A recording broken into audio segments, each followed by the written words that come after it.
Il y a encore une semaine, cette salle de rédaction comptait une vingtaine de journalistes. La moitié a depuis été licenciée et l'autre est aujourd'hui au chômage technique. C'est là où nous tenions nos réunions de rédaction. Il y avait les journalistes, le photographe. Lancé en 2003, Stade était le principal journal sportif du Sénégal avec près de 25 000 tirages quotidiens.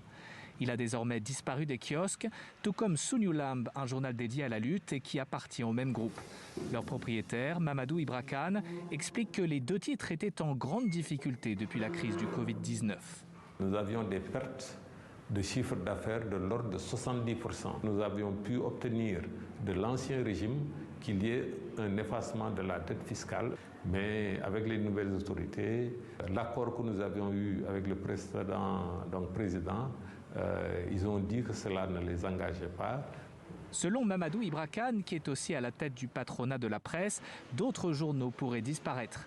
La dette fiscale des médias dans le pays s'élève à plus de 40 milliards de francs CFA, soit environ 60 millions d'euros.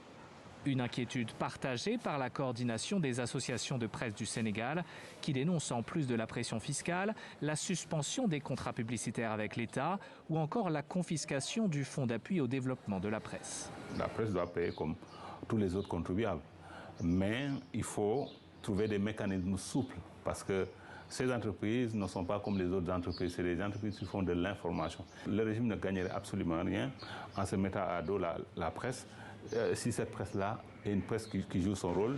Le gouvernement, de son côté, se dit prêt à soutenir la presse, mais insiste sur le besoin d'assainir le secteur à travers une plateforme de déclaration et d'enregistrement des médias. Vous avez presque 300 radios, 35 chaînes de télévision, presque 300 sites d'information.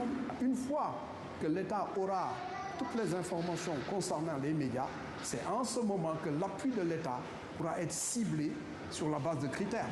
En attendant, les journaux se mobilisent pour alerter sur leurs difficultés. Des journées sans presse seront annoncées prochainement.